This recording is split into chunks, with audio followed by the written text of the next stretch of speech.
It's fine. And this can even be, like, it doesn't even have to be, like, we're recording. Doesn't matter. I know. We're just friends and we're edit talking. This out.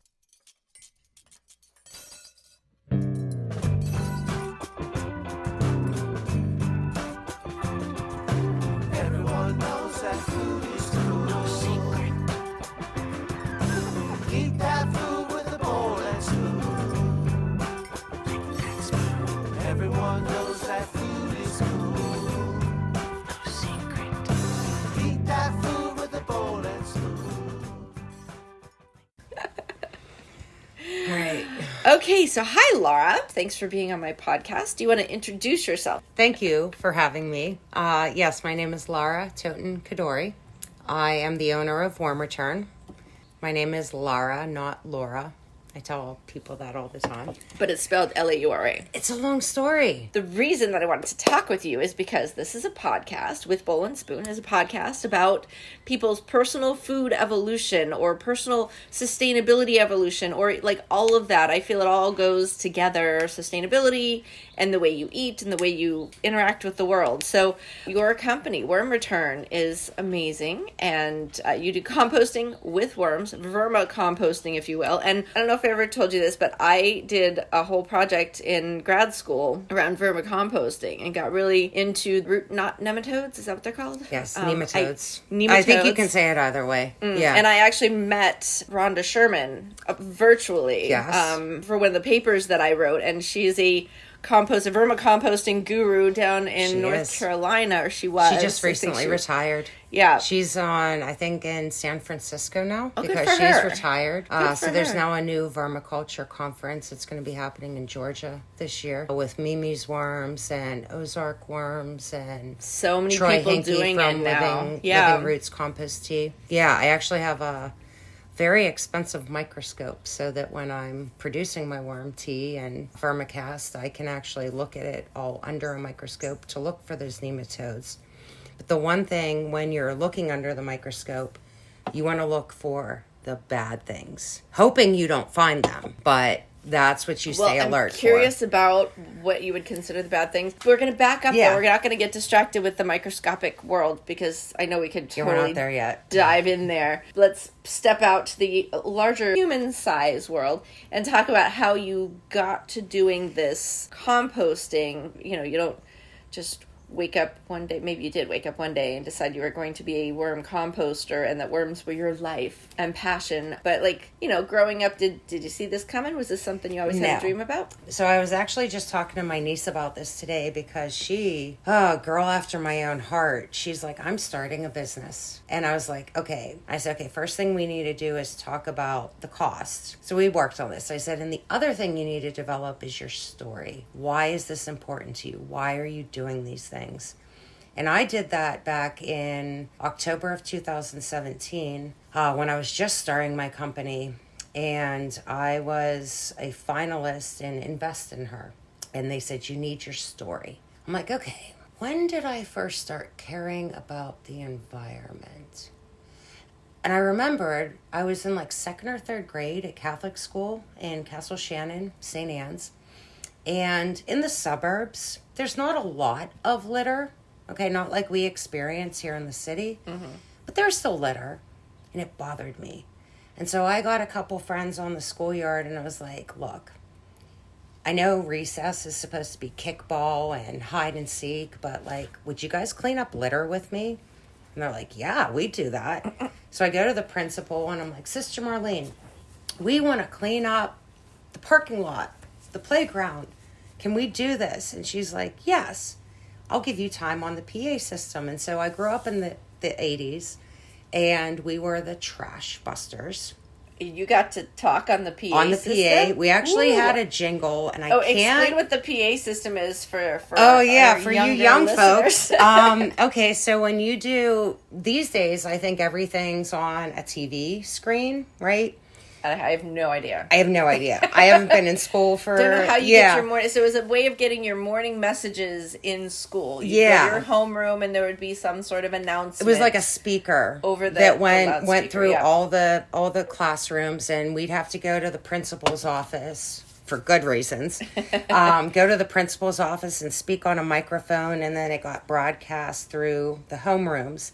And we had a little jingle, and I wish I could remember it, but it was like, when you see trash on your playground, who you going to call? Trash busters. And I was like, okay. Yeah. So that's what year was this?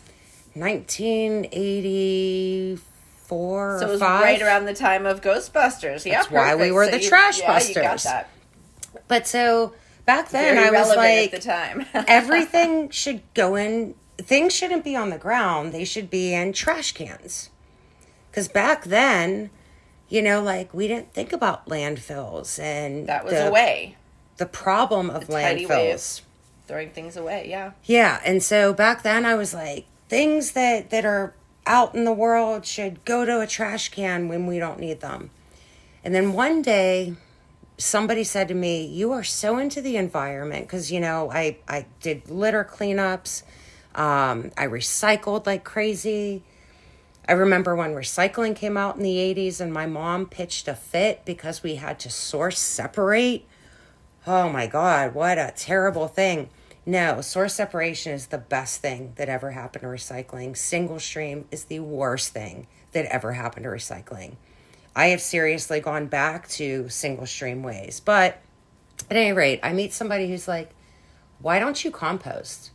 I said, because I don't garden. I can't grow things. And then I was like, well, wait a minute. What was this? Oh, sorry. This would have been around 2005, 2006. Okay. So one of my coworkers. Out of high school, out of college, and you're recycling as a adult person with a job or whatever. And this person's like, why don't you compost? I'm like, because I can't grow things. I said, well, wait a minute.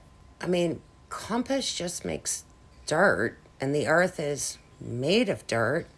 So even if I can't grow things in the dirt, I could literally just like throw it back on the ground. I said, or I could like donate it to a community garden. And so I started composting. This was a roommate, and the neighbors, I got really into composting. I started having chicken wire things. We had a like 3-level backyard right in the city, in the West End. And so if you looked from our front porch, it was total view of the city. If you sat on our back porch, you had no idea. It seemed like it was like on Walden Pond. So on our 3rd level, I started this composting operation where I had actively composting, almost done composting, and then things that like aren't even close. So like my browns, my carbon-based materials. And this guy's like, you got to stop doing this because the people up the street are trying to sell their house. Nobody's going to buy this house with your little science project down here. How big was it? It was 3 chicken wire things that were probably 4 feet diameter. My cat used to come up and sit on a fallen tree and watch me compost, which is funny because anybody who knows Warm Return knows Ginger. Ginger loves the compost pile. So following in the steps of her former brother. Ginger's a dog, for those who don't know Warm Return. Yes. And she's looking at me right now. Ginger Hi, G Money, because that's your Aunt Shelley. Yeah, it is. Ginger's But so I have these 3, 4 foot diameter chicken wire things. And he's like, nobody's going to buy this house because of your science project. Turns out somebody did buy the house. Because of your science project? Next thing I know, they cut their lawn and they're dumping over into my compost piles. Sweet. Like, that is why they bought the house. Because they're like, because they're like, here do oh my that. God, this person is doing this. And I was like, all right. And yeah, so how I got where I am. Okay, so again, that was like 2005, 2006. I went back to college because I actually, when you said done with college, no, I failed out of my first year of college. I then went to community college through the Job Corps program, which was amazing. Got my associate's degree in mathematics and sciences. That wasn't really sponsored by the program, but I found a way to work it out. Job Corps wants you to be marketable. So like phlebotomist, x-ray technician, social worker. Well, guess what? Social worker actually only has 3 required classes. The rest were electives. I'm like, ooh, electives. I can do math. I can do science. that's what I'm going to do. And I wound up getting a degree, an associate's degree from Community College Northside in mathematics. And I had always dreamed of going back to school, but it's hard. I mean, when you're single and you're financing all these things on your own, and you're working full time to do it, not easy. So fast forward to 2015, I was engaged and I wasn't happy doing what I was doing. And he's like, if you could go back to school for anything, what would it be? And I said, well, theoretical mathematics. He's like, I am not financing a theoretical mathematics degree. I said, right, because I'm like mid-30s. Like, I'd need to work until 70 just to get tenure, right? So I'm like, okay, practical application of mathematics. Everybody always told me about actuarial science, which for those of you who don't know what actuarial science is, it's like how people determine insurance premiums, right? The risk of doing anything. And I was like, I could do that. And it's kind of funny because my Uncle Frank, Frank Perry, he is a graduate of Robert Morris College. When I was third grade, about the time of Trash Busters, thinking of college, Uncle Frank's like, you should go to Robert Morris. I'm like, Uncle Frank, I'm math and science. I'm never going to Robert Morris. Well, again, fast forward to 2015, I'm going for actuarial science. I'm literally ready to sell or rent my house and move. Come to find, one of the best actuarial science schools in the country is Robert Morris. So I wind up at Robert Morris. I had not done higher level math for 10 years. It is not like riding a bike. I spent my whole first semester crying. Now what am I going to do?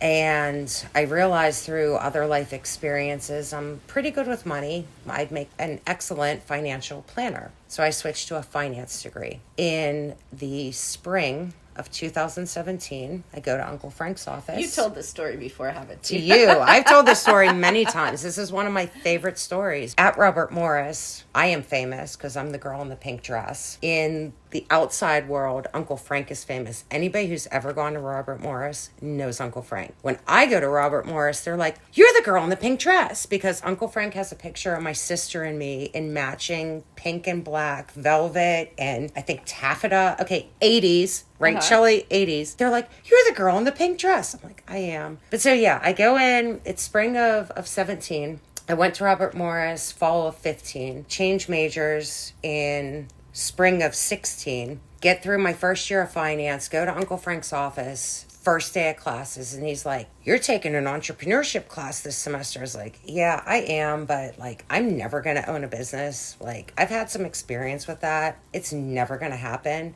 He's like, well, your professor changed. I was like, really? He's like, you're going to have Dr. Latta. I said, oh, I had her last semester for intercultural communication. She was great. I do not want to take this class, but I can make it work if it's Dr. Latta. So I walk into the class, not going to own a business. It's not going to happen. No way. But I have an idea for a business. And I present my idea to the class, well, my group. And the one guy, Colby Cox, he had 3 of his own ideas. And he's like, but I like her idea. Like, he scrapped all his ideas. And my idea was actually based on one thing Dr. Latta used to say was, you know, we build our dreams on the shoulders of giants. My vision was inspired by a company called TerraCycle. Tom Zaki. He was a Princeton dropout, and he started by growing worms in his dorm room. Well, actually his friends, and I hope I'm allowed to say this, why it started is when he was in high school, he and his friends were growing pot. And they had this pot plant called Marley, and they tried all the things. They tried chemicals, nothing worked. And so he goes to his first semester of college, he comes back on semester break, he goes to see his friend, and his friend's like, look at Marley. And Marley is flourishing. And Tom's like, well, what did you do, man? He's like, pulls out from under his dorm bed a worm bin. He's like, worms, man, worms. He's like, I put this worm poop on Marley, and look at Marley, man. He's like killing it. And Tom was like, Tom Zaki, he's like, there's got to be a way to make this big.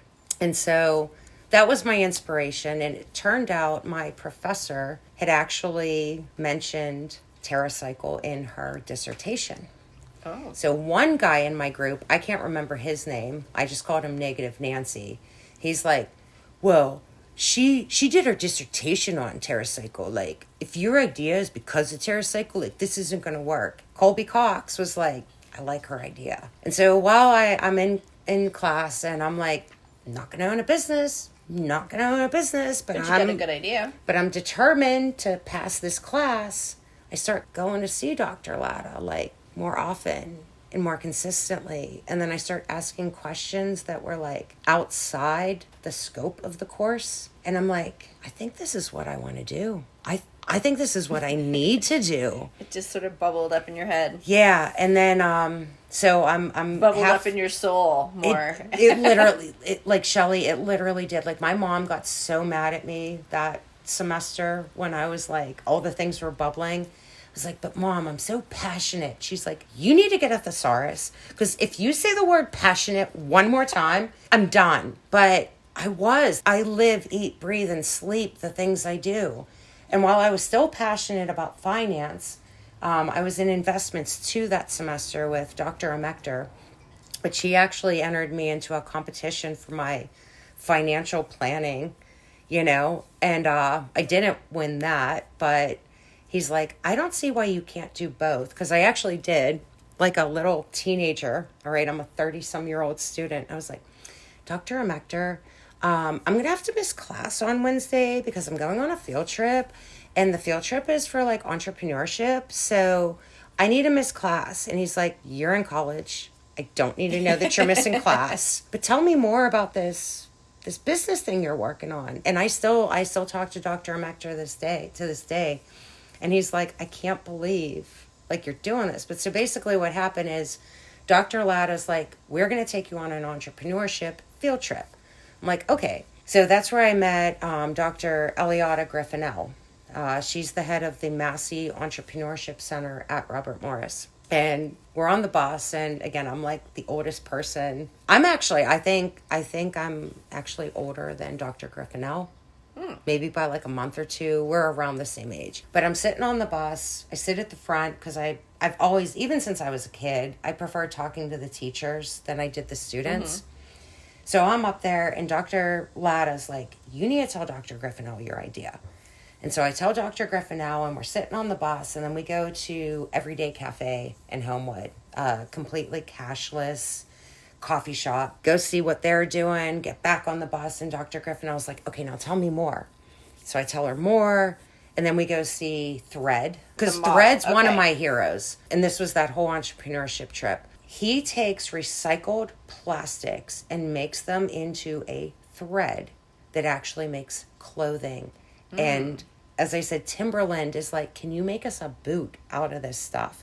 And he's created job opportunities in third world countries that also cleans up the environment. I'm like, this is amazing. And, Dr. Griffinell is showing me this and telling me about this. And to this day, what really changed my life was, again, Dr. Griffinell. My business was not even a thing yet. I didn't become an LLC until January 3rd of 2018. That's my lucky day. But I think it was like November of 17, Dr. Griffinell calls me and she's like, are you doing anything tomorrow? It's like, no. Like, what's going on? She's like, I just want you to come to this like panel that I'm having. I'm like, okay. So I show up. It was inclusive innovation. And I sat on a panel with Leah Lizarrando from 412 Food Rescue, Marita Garrett, mayor of Wilkinsburg at the time, the guy that started Meter Feeder, a representative of Thread. And I'm sitting there like, how did I get here? How did I get here? Like, I'm nobody. And then Mayor Peduto at that event announced that he was starting the microloan program through the URA, 2% loans for starting businesses. And I'm like, man, what could I do with a 2% loan? And I went and applied and I got it. I have 3 more payments left. Yes. Cool. And through that opportunity, that's how I met you. It's also how I wound up. My loan coordinator was Ellen Bateman through URA. Back in 19, Yeah, it was early 19. Got this email. It's like, you've been invited to the Netherlands for a trip for the Global Entrepreneurship Network. I'm like, spam. Deleted it. Get another message. This one signed by Ellen Bateman. You've actually been invited to an all expenses paid trip to the Netherlands. Signed Ellen Bateman. So I call Ellen Bateman. I'm like, wait, you work for URA? She's like, no, I actually now work for Global Entrepreneurship Network. And Secretary of State, I can't think of his name right now, but I didn't even know what the Secretary of State did until I watched the show Madam Secretary and had that experience. I'm like, oh, it all makes sense now. It's diplomacy and relationships between countries. The Secretary of State, he's like, I'm looking for 100 investment-ready businesses to send to the Netherlands to represent America. And Alan's like, I nominated you. I got an all expenses paid trip to the Netherlands to see like what they're doing. And it was literally just like a global networking event. Like the wildest thing, Shelley. It was so wild. And to see what they were doing there, like I put pictures on my Instagram, back to the source separating. The Netherlands has like 6 garbage cans. They do garbage, composting, glass, plastic, aluminum, cardboard. I could go 4 months without taking out my garbage. Were your parents really environmentally active? This is, if you could hear on a podcast me shaking my head violently, no. Remember I told you how my mom pitched a fit about having to recycle. Yeah. My mom, if you listen to this, you know I love you. You are not environmentally conscious. She's become more environmentally concerned because I am. You know, she saves her newspapers for their me. Children, yeah. But like, my mom doesn't go out of her way to compost or recycle or any of the things. She's not afraid of you yet, in that regard. Yeah, I mean, she kind of is. Yeah, no, my mom is not environmentally conscious. My biological father, not environmentally conscious. My stepdad, not environmentally conscious. I think it was really my pap. He was a hoarder, which I am as well. I always say I'm borderline hoarder. That's why I watch the show Hoarders, to keep myself in check. I don't know if that's a valid therapy for anti-hoarding, but okay. It helps. It does. It helps me. You know, like today, I had a pen that I'm like, there's like a little bit of ink left in it, but it's not really working. Oh, I need to declutter. Just throw it away. Pap was somebody who, you know, he grew up in the Great Depression. He was born in 1932. His mom she would use great-grandma, Grandma Palensack. She would use disposable serviceware for family picnics and then wash it all. And we're like, but Grandma, it's disposable, you know, before I realized it. And she's like, but no, this is still good. We can still use it again. And I started thinking like, yeah, why did we ever create things that just use once and go to the garbage? So no, I think it was Pap Up that inspired me. You know, we'd go for walks just about every day, several on holidays, you know, one before dinner, then one after dinner. And sometimes I'd take a garbage bag with me and we'd clean up garbage as we went. Pap-Up's the only person I can think that planted this seed in me, because no, again, love you, Mom, you did not plant this seed. My sister, because again, we were raised by the same parents. It wasn't until I started my company, and my sister has 4 children, and anybody who has kids, especially young ones, realizes this week they love blueberries, but next week they're like, why did you buy blueberries? We hate them. She's like, Laura, I have like all this food waste and you're doing all this work. She's like, I feel like I should have a bucket. I'm like, okay, you should have a bucket. I said, but look, you're not on my route, so like I'll pick it up when I can, and I'm not charging you. So yeah, Sarah sometimes has a really stinky bucket, but it's because I haven't been there for 4 weeks to pick it up. But well, she's making the effort. Yeah, that's great. So you got your family is on board with your ways, but not intimidated by you. I wish they were. Well, you've influenced a lot of people, though. Do you want to talk about your business a little bit and how? Because yeah, you know, it's one thing to be inspired, but you're also really inspiring. And I mean, your business is kind of blown up in the last, like during pandemic. Yeah, let's take a break. Welcome back. We're talking with Laura from Warm Return and also from being my friend. My hero. So, Shelly is my hero for sure. Thank you. That's nice. I do what I can. Wanted to talk about, since this is a podcast about people's personal food evolution, I know that you are a vegetarian now, but you weren't always. Your parents weren't vegetarians. So tell me how that came about, and was it also when you were in 3rd grade? Because that is just such a young age to be like moved to do something. I love it. I find, though, in my experience, it is the kids that are that young that are thinking about these things and that take interest in what I do. The children are the future. But we shouldn't put all the weight on them to change the world, though. We should not put all the weight on them to change the world. No, we need to give them the guidance to be able to change the world. My parents were not vegetarians. When I was growing up, my mom never had to fight me to eat my vegetables. Even vegetables she didn't like. I love lima beans. Oh my gosh, do I love lima beans. My mom does not like lima beans. How were they prepared that you liked lima beans as a kid? I don't know. Like, my mom's the best cook in the world, for sure. I think she just, boiled them and put some butter on them. I don't know. I love butter makes everything edible. I loved lima beans. But you like the actual vegetable, actual bean. Yeah, I loved it nice. all. The only vegetable I don't really like is onions. I like the flavor. I don't like the texture, so I cook a lot with onions. But I pick the onions out unless they're super translucent. You don't even eat them if they're cooked. I'm Russian heritage. Mm-hmm. As you could imagine, I grew up eating a raw lot of pierogies. No. Like an apple. No. I eat tomatoes like an apple. No, I love pierogies when they're cooked with onions. Mm-hmm. But I don't eat the onions. Like onions that are caramelized almost to the point of disintegrating. I need them burnt to a crisp. Or I need them super, in a stew or a soup. They have to be so translucent that there's no crunch. If it doesn't crunch, I'll eat it. But I don't like onions. Interesting. Okay. Yeah. So no, my parents weren't vegetarian. Mom had to fight me to eat my meat, never my vegetables. My dad thinks the reason I first became vegetarian around 13 years old was because I bit into a hamburger that was bloody. And I'm like, no, Dad, it really wasn't your fault. It's because my best friend was like, I'm vegetarian. I'm like, so am I. That's why I first became vegetarian. Just that peer pressure. How do you make your choices when you're a teenager? Yeah, based and on how what your old friends were you do. at that 13. At 13, okay. And I stayed vegetarian until I was in my late teens, early 20s. I remember it so clearly. I was actually driving through where I grew up, the Green Tree area. There used to be the Samurai Steakhouse. I drove by the Samurai Steakhouse and I was like, I haven't had a steak in 10 years. I really think I want a steak.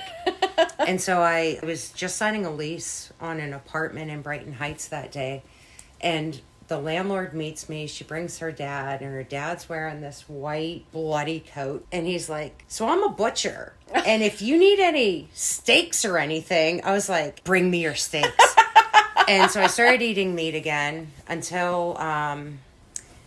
So, again, farmers markets. How much do you love farmers markets? I love my happy place. I'm still wearing my temporary tattoo. I love farmers markets. So, I used to go to the Cecil farmers market because I lived out in Heidelberg for a while. And there was this pork farmer. And even when I was a regular meat eater, I was very picky about my meat. Oh, that's a little bit fat. Got to cut that off. Oh, that's shiny. Oh, that's weird. I'd have so much waste on my plate that I was like, I just shouldn't eat animals. The first time I had a pork chop from a locally grown and raised pork farm, it was Moon Family Farm in Mercer. I ate that pork chop. I took a bite and I said, oh, I think that's a little bit of fat. Gulp. Swallowed it. Shelly, my plate was empty. I could taste the difference between what I was used to my parents buying. You know, we grew up pretty poor. So, my parents couldn't afford to go to a local butcher. Mm-hmm. You know, we went to Foodland, which was a thing. Again, 80s. Yep. Shop and Save. Mass-produced, factory cruelly farms. Treated animals. No wonder I didn't like those animals. When I ate Rich Moon's pork... Vegetarians and vegans have been saying this for years. You can taste the difference. The fear that's in that factory raised animal versus Rich's pigs that were loved and cared for until that time came. So I was eating meat again, but considering going back to vegetarian, this was around the time I went back to school. So 2015, I would have been 34, going on 35. Went to the farmer's market and Rich Moon wasn't there. And he had always said to me, if you're ever in Mercer, come up to my farm. And I'm like, Rich, can't meet the pigs. If I meet the pigs, I can't eat the pigs. But I really wanted his pork. So my ex and I were vacationing in Linesville, driving home through Mercer. And I looked at my ex. I was like, can we go try to find my pig farmer? We drove around for 2 hours to find my pig farmer. We finally find my pig farmer. He has all these little pig statues and figurines around the place. Like, I knew it was his place. And I knock on the door and he like comes to the door and looks at me all weird at first. I was like, I don't know if you remember me, but I used to buy a lot of pork from you. He's like, I do. You ran that restaurant. I said, yeah. He's like, I got out of the business. My knees are bad. I can't keep up with the pigs. He's like, but there's a farm down the street that takes care of their pigs the same way I did. But I'm not sure if they're going to have anything today because it's transport day. And this was around the time of Walking Dead. And anybody who's ever watched Walking Dead, if you know the episode of Terminus, we go there and we go to the store where he tells us to go, and the parking lot's empty. There is a car pulling out. They see us pull up and the car backs up and is like, can we help you? And I said, well, Rich Moon sent me down here. I'm looking for some pork. He's like, yeah, it's transport day. I don't even have anything frozen, but if you come back tomorrow, well, the episode of Walking Dead, Terminus, is where all these humans are being sent to slaughter. And all I could think of in my head is these pigs. And pigs are smart. Tomorrow he'll have pork. He doesn't today. I'm like, get back in the car, look at my ex. I said, I'm going back to vegetarian. He's like, are you freaking kidding me? We just drove around for 2 hours to find some pork and you're going back to vegetarian? I said, because it's transport day. That's the part that hurts me. But back in 2018, I was at Mother Earth News Fair, and I'm talking to these farmers, and they're like, look, we do slaughter our animals, but when we do it, we say a prayer over them. We thank them for the life that they're giving us to feed our family and feed others so that we can feed our family. And we do it in a very kind and humane way. And like the guy's almost breaking down in tears, which is making me almost break down in tears. And I'm like, when that's happening, maybe it's not so bad to eat animals. It's a hard thing for me, Shelley. It's a gray line. I think for health reasons, I probably do need more protein. Jamar Bay is always telling me, Laura, your wrist wouldn't hurt so bad if you ate more protein. You need some animals. And I'm like, but I don't want to kill the animals. Well, I think it's not necessarily true that you can't get protein if you don't eat meat. Like, there's protein in a lot of things. So that myth has always bothered me. Eggs, that's a pretty good way to get protein. It's a really high quality protein too. Yeah. Well, that's what Jamar was telling me about complete proteins. He's like, and I think there are only 2 plants that provide complete proteins. Oh, yeah, but that's why most cultures have some sort of dish that is a complete protein. But it's a combo. So it's like beans and rice, or lentils and rice, or lentils and naan bread. Most cultures have something that is like peanut butter and toast. That is a perfect protein. Beans on toast. I don't like England. Peanut butter on bread. I like peanut butter on a spoon, but not basically on bread. It's a legume and a grain, and put together they make a complete protein. Like he's this is about. The kind of stuff I need help with. Yeah. Actually. Like, I do want to stick to a vegetarian, preferably vegan diet, but I just don't know how to get the nutrition that I need to fit into the schedule that I have. I could not do vegan. I did do vegan for a while, and I thought I was, because, there's actually research that says cheese releases a chemical in your brain that it's almost addictive. Or it's dopamine or something. Yeah, it's like an addictive thing. When the happy crystals and like the hard aged cheeses, you get that little crunch, and that's a happy crystal. When I first went vegan, I don't remember what year it was, but I know for sure it was around Christmas time. And my mom's like, literally, Laura, I just cooked 4 different separate meals for you, vegetarian, your dad, celiac, your nephew, egg and dairy allergic. Can you please wait to go vegan until after Christmas? I said, okay, I can do that. Give me a minute. So I waited to go vegan, and I did it from December until about November, when my sister looked at me and she's like, Laura, can you please just eat a pizza? You are so thin. Shelly, I really thought I was going to miss cheese. Because I did it for the ethical reasons, I didn't miss it one bit. Not one bit, except in January. My first month of it, I was like, I had a really bad day, and I'm like, all I really need is a white pizza with spinach from Emily's, and that'll make my day. That was the only time I broke my veganism, from December 26th until November of the following year. But I couldn't keep my weight up. I got really, really thin. We did some crazy diet for the city, and I probably mentioned this in every podcast. You have a theme. But we did this, Brett and I went 1 week on this thing, and I thought it was going to be like meatless, and then it was like meatless minus, like, you know, plus, but minus. So you couldn't have dairy, but also you couldn't have oils. You couldn't have anything that had a lot of fat. So no peanut butter, no avocado, like none of that. And I was like, what am I eating? I felt so hollow and terrible, and it was a really bad week. It was a really bad week. Plus no alcohol. Like, it was a really, really bad week. And Brett and I did do some recordings of it, because it was, I don't think I've ever made it. I should make it into a podcast, but it was really bad. Yeah, please do, because I'd love to hear it. Because bad. Honestly, I had the complete opposite experience when I went vegan. Yeah. For the first 2-3 weeks, it was like I went through some kind of cleanse. I'm really into bodily functions, and actually everybody should be, because they are a huge indicator of your overall health.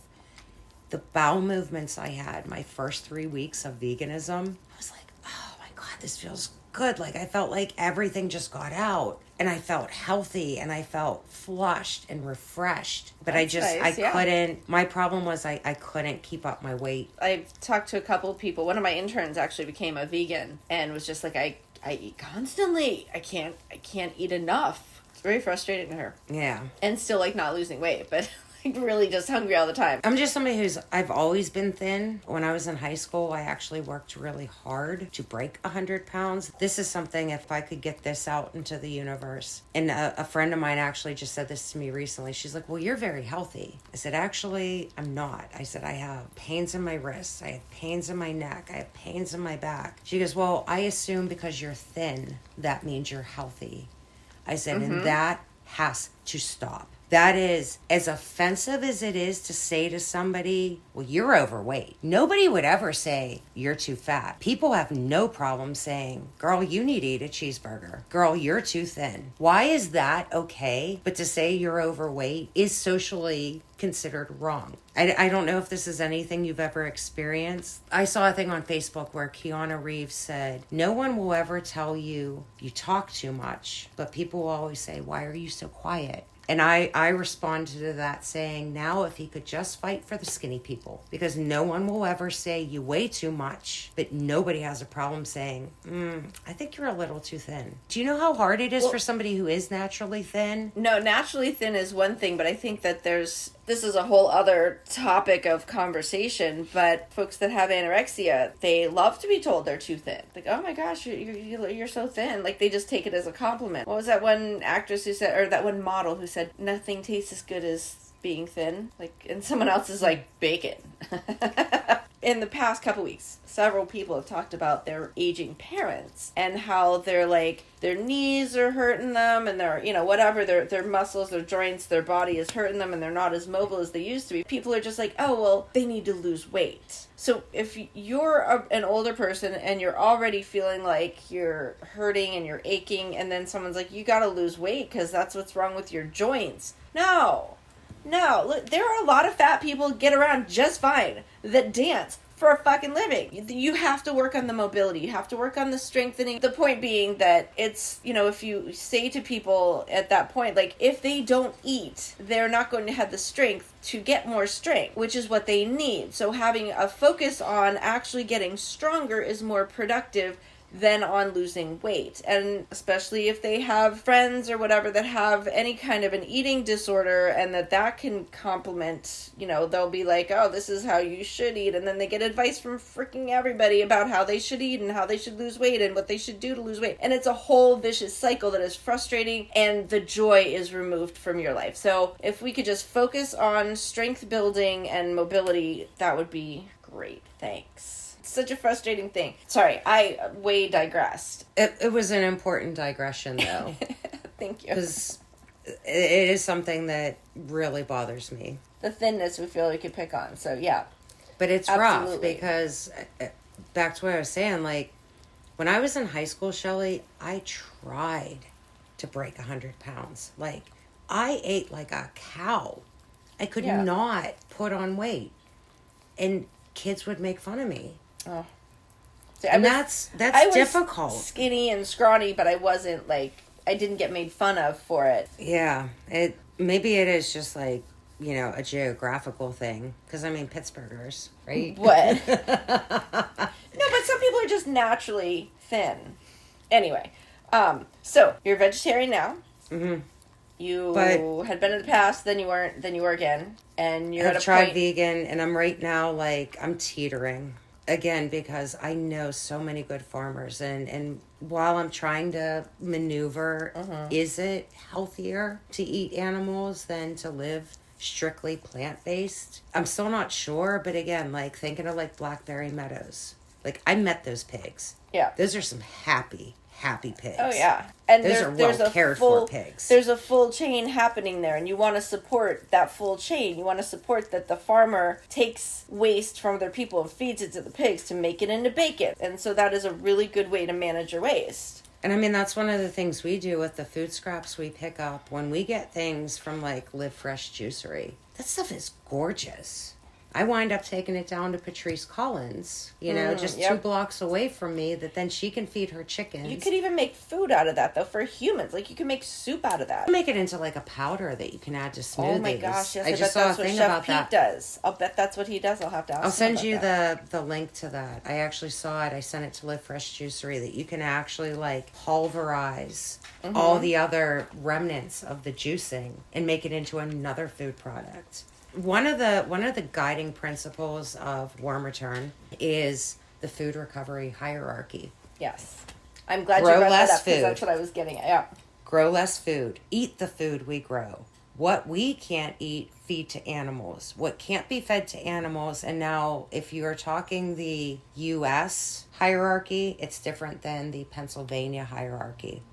The U.S. says then anaerobic digestion, then composting, then landfill. Pennsylvania actually puts composting above anaerobic digestion. Yeah, I would too.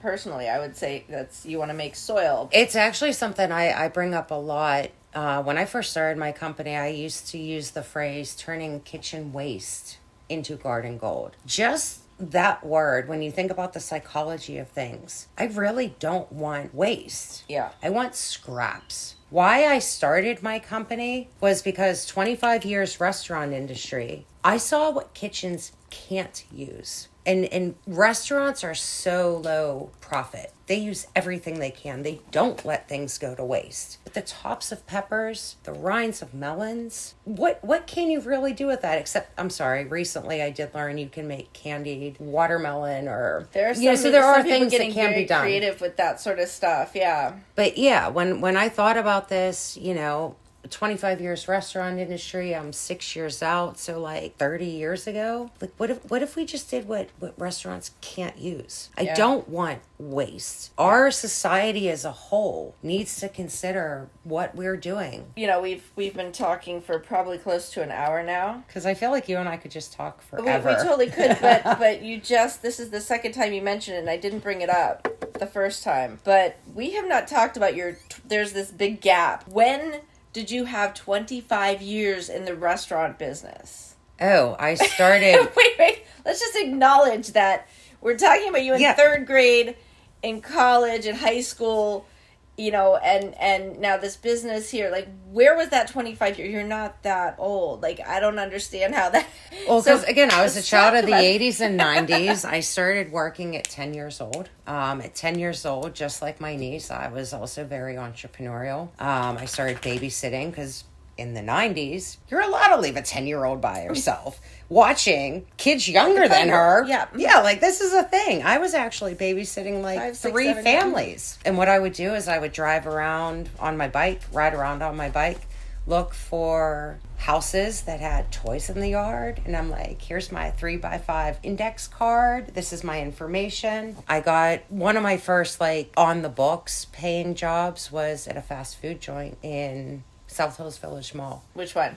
Flamers. Is it a burger place? It was. I think it's still there. I was Wendy's when I was 16. Yeah, I was 14 when I started there. Ooh, you got in early. Well, but that was the thing too. Like back in the 90s, you know, like I go to my boss and he's like, but your worker's permit, you're only allowed to work 3 to 7, but we're open till 9. I was like, my mom said it's okay. You know, like, oh, okay. Yeah, as long as your mom said it's okay. So I started there when I was 14, almost 15. Went away to college for my first year. I failed out of college, Allegheny, failed out of one of the best. When I was leaving to go to college, leaving that fast food job, all my regulars were like, here's $5, here's $10, here's $20. Good luck at college. Oh, nice. So when I failed out of college, I was like, I bet you I'd make a great waitress. And I did. I went from college to waitressing, and I waitressed from the age of 18 until I was 35, which is when I started my company. Actually, I tried to get out of waitressing when I first started my company,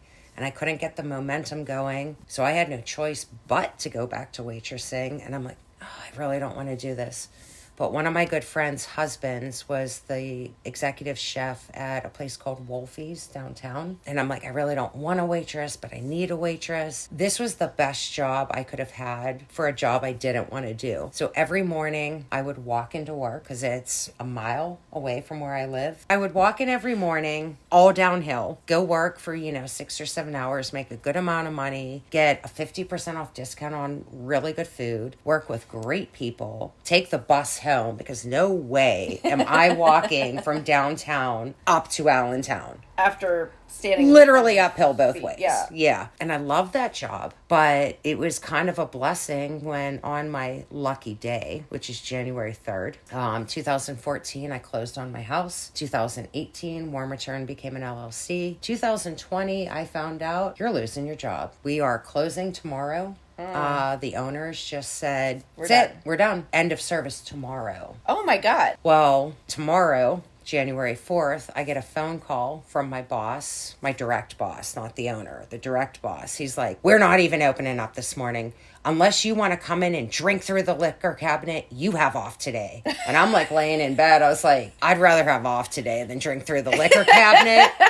So I'm like, January 3rd, I lost my job. I said, but it's my lucky day. I'm going to make it my lucky day. And that's when I figured out how to take Warm Return full time. Yeah, that's how I got 25 years restaurant industry, from 15 to 35. 14, 15 to about 35. And in that, you saw the waste and all of the factors of your life came together. It all just kind of fit. Like Warm Return. That's awesome. Warm Return. It's a great story. Thank you. Is there anything else that you would like to talk about on the podcast? I think we covered a lot. You're going to have a lot of editing to do. Oh, yeah. It's a fun thing to do. No short stories with Laura Totin Codori. No.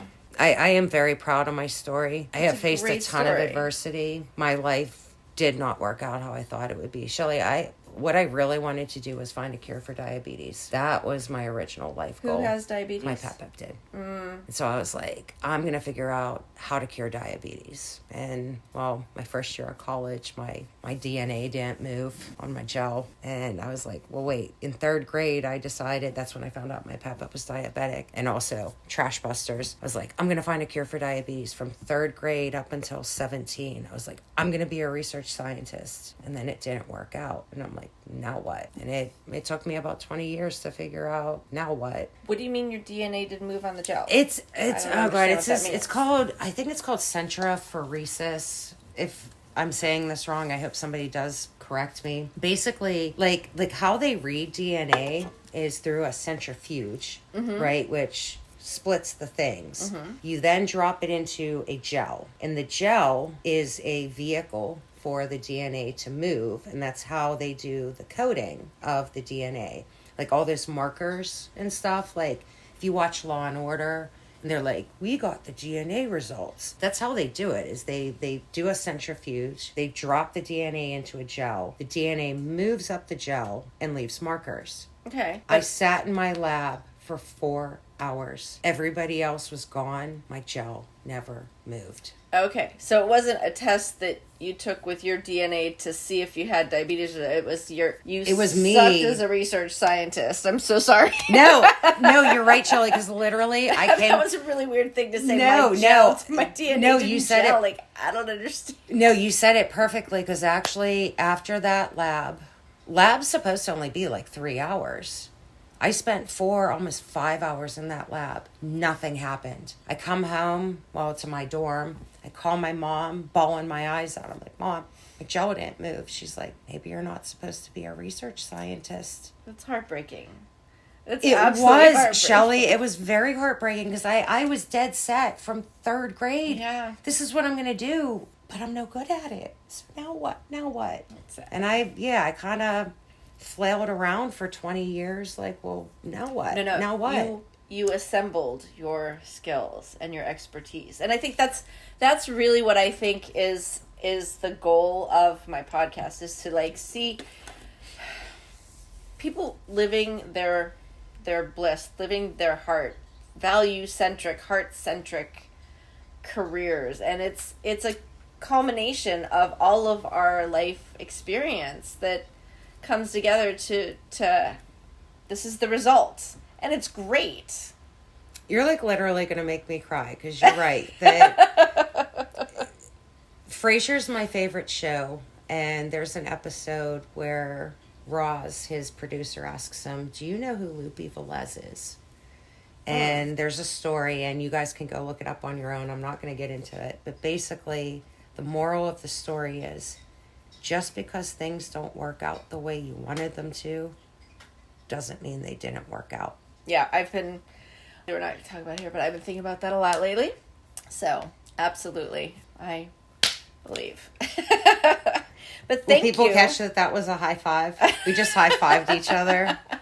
All right, well, thank you so much. Thank you. We're going to end it here, and I'm just thrilled that you talked with me. I'm really happy. Thanks. I'm thrilled that I got to meet you after years of wanting to meet you. And I'm glad we didn't get into that part of the story. And now, I didn't just get to meet you. I get to say you're my friend. Aw, hey! All right. Thank you. Love you. Bye. Thank you. Love you. Bye.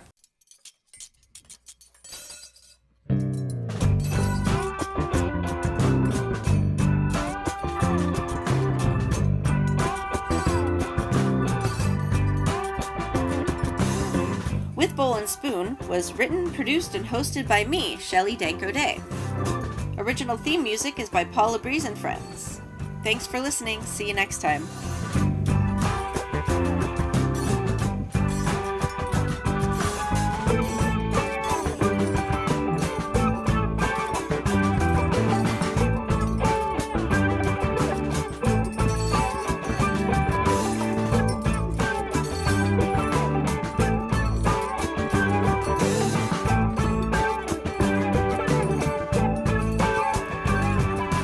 Listening. Oh, good. Isn't this great? I love this theme song. These guys are awesome. Paula Breeze and Friends. I'm sure they're available for weddings, bat mitzvahs, whatever. You can find their information on my website. Thanks for sticking around and listening. This is fun.